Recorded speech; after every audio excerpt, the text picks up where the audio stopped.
துபாயில் நடைபெற்ற கார் ரேஸில் வெற்றி பெற்ற கையோடு தமிழ்நாடு முதலமைச்சர் ஸ்டாலின் மற்றும் துணை முதலமைச்சர் உதயநிதி ஸ்டாலினை நடிகர் அஜித் வாழ்த்தியுள்ள சம்பவம் கவனத்தை ஈர்த்துள்ளது. தமிழ் சினிமாவின் முக்கிய நடிகராக இருப்பவர் அஜித் குமார். இவர் கடந்த சில நாட்களுக்கு முன்னர் துபாயில் நடைபெற்ற 24H கார் ரேஸில் கலந்து கொண்டார். அஜித் குமார் ரேசிங் என்ற பெயரில் இவரது குழு கலந்து கொண்ட அந்த போட்டியில் 3வது இடம் பிடித்தது.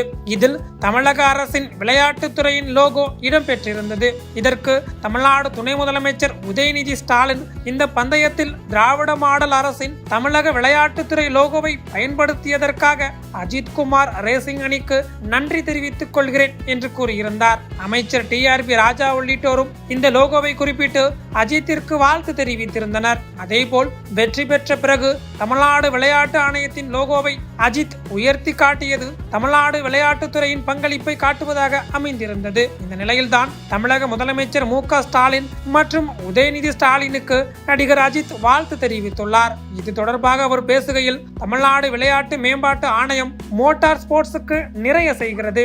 இந்தியாவின் முதல் இரவு நேர கார் ரேஸை சென்னையில் நடத்திய முதலமைச்சர் MK ஸ்டாலின் மற்றும் துணை முதலமைச்சர் உதயநிதி ஸ்டாலினின் நடவடிக்கைகள் பாராட்டுக்குரியது. இந்த முன்னெடுப்பு எங்கள் நாட்டில் மோட்டார் ஸ்போர்ட்ஸை அடுத்த கட்டத்துக்கு எடுத்துச் செல்ல உதவும் என்று பூரிப்புடன் கூறியுள்ளார் நடிகர் அஜித்.